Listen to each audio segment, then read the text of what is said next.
Hello.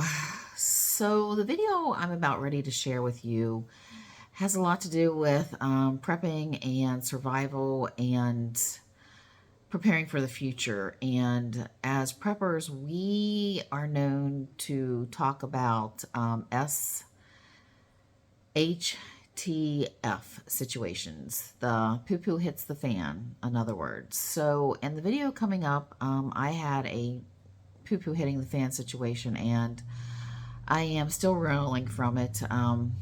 Very shocked that this happened, and it was lack of organization and lack of me checking to make sure everything was okay in the freezers.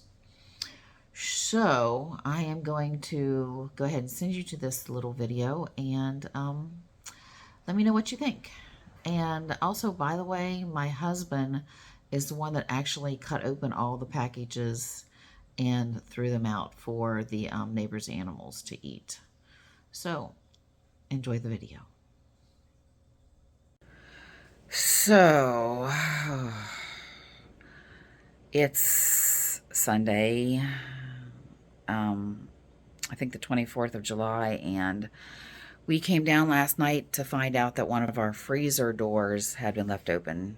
Now, this was a small freezer, so I didn't lose my big meat freezer, but I lost a lot of other stuff. So, I guess the point of this video is to be organized, because my guess is I didn't check it when I was putting stuff in it, and it was overstuffed. So I'm going to swap you around so you can see what the mess is that I'm getting to deal with, and trying to figure out if there's anything I can save. There's a possibility. There's a lot of vegetables in here.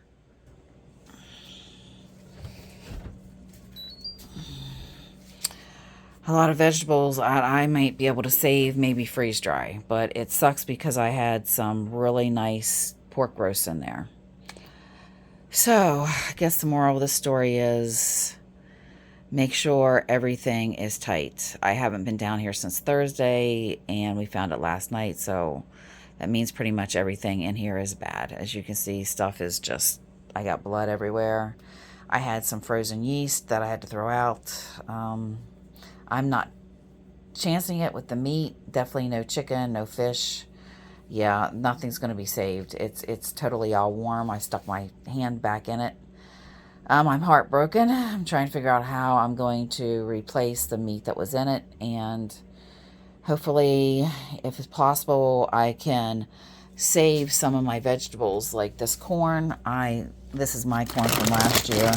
I might be able to freeze dry it. There's not a lot of water in it because I packed it myself. And how I save my corn and I freeze it is I put it on the grill, and then I cut it off the cob. So it's done, it's cooked, and the freeze drying should work nicely. I don't know. I'm going to have to actually test it to make sure.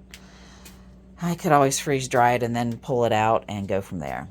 But so, moral of this story is I have one Hades of a mess to clean up, and probably nothing is salvageable.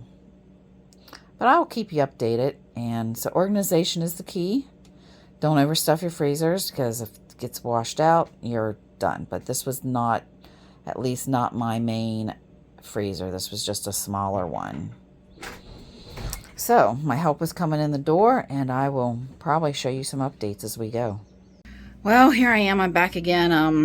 After going through the freezer, nothing is salvageable. I wouldn't take the chance of doing anything. So, but at this point, I'm going to swap you around. At least you can see what the freezer looks like cleaned out.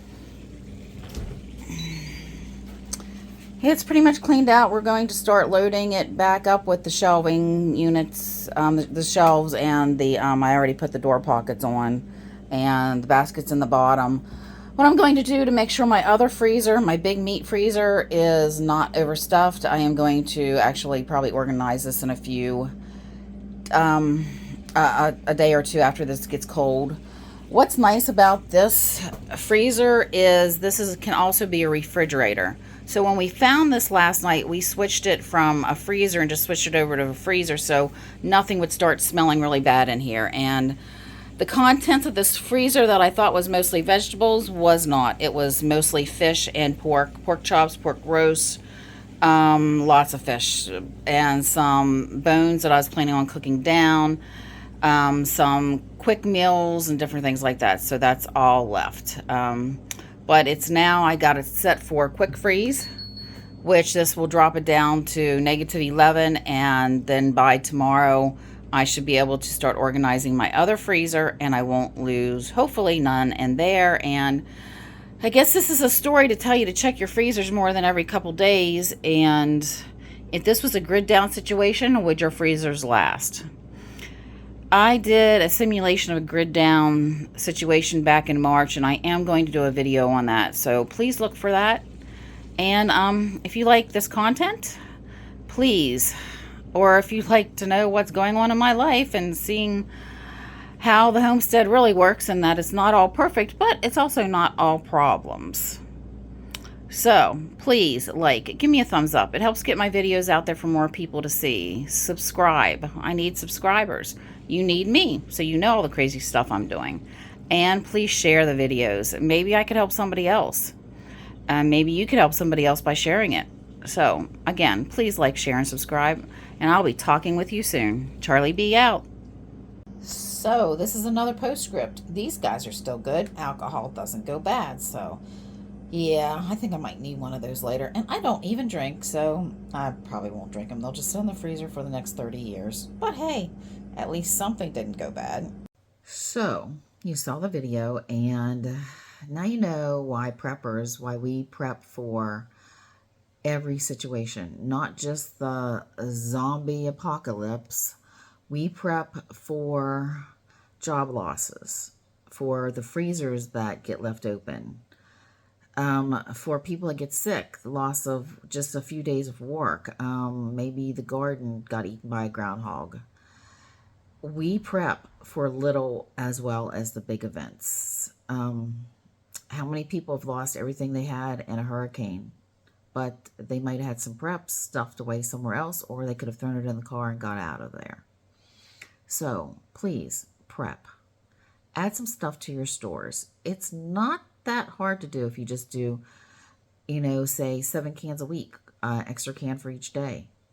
So instead of going to the store buying, your normal groceries, maybe you could add 7 more cans of something. Some people do 5, some people do 3. Just try to add a little something extra. Okay, Charlie B here, signing out. I will talk to you soon.